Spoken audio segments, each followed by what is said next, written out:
On se connecte au marché. Bon, vous vous souvenez, je vous avais dit, il faut pas trop jouer la VAD avant un week-end. Ben, ça n'a pas loupé, même si la société qui l'a visée avait déjà vachement rebondi vendredi. Elle prenait déjà 4%. On était quasiment repassé au-dessus des 200 $. C'est bien sûr Apple, hein, 198 $ Apple. Alors, qu'est-ce qui s'est passé durant le week-end? En fait, c'est que Donald Trump a annoncé qu'il ne taxerait pas tout ce qui était téléphone et ordinateur, hein. Donc du coup, automatiquement, ça favorise Apple, étant donné que c'était elle qui était la plus touchée, hein. On était redescendu, je crois, au plus bas à 183 $. Et bon, c'est vrai qu'elle avait déjà vachement remonté quand il y a eu les annonces, hein, de Donald Trump là, de suspendre les taxes.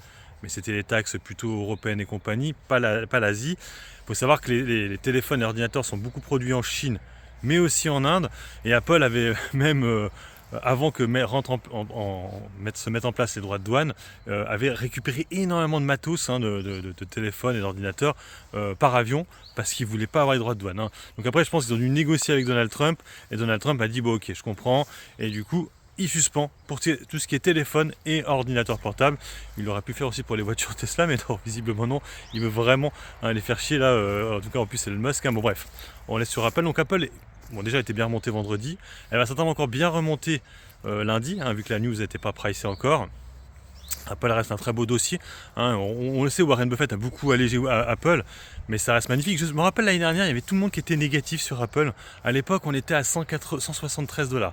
Hein, le programme de rachat d'actions trop fort, c'est une catastrophe, machin et tout. On est toujours assez haut sur Apple, alors que d'autres dossiers ont beaucoup plus chuté. Bref, ce qui n'empêche que normalement, demain, ça devrait remonter en Europe et aux États-Unis.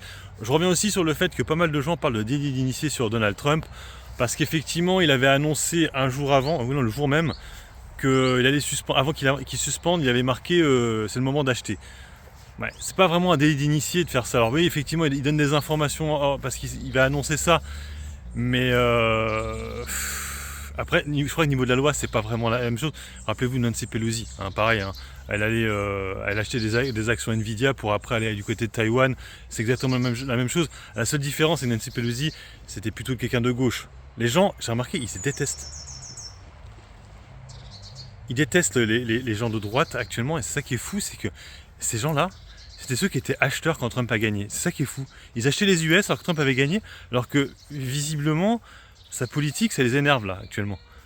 Donc, alors bien sûr, parce qu'effectivement, ils sont dégoûtés parce qu'ils ont perdu beaucoup d'argent, mais c'est Joker Trump, je l'ai déjà dit. Donc il faut connaître le personnage, et après vous arriverez à mieux investir. Donc il faut étudier la personnalité de Donald Trump, et ce sera plus simple pour vous d'investir plus facilement. Ça veut dire éviter justement de prendre des shorts comme ça, des turbos, des wars. Allez, sur ce, moi je vous laisse, bon investissement et puis bon trade, ciao ciao.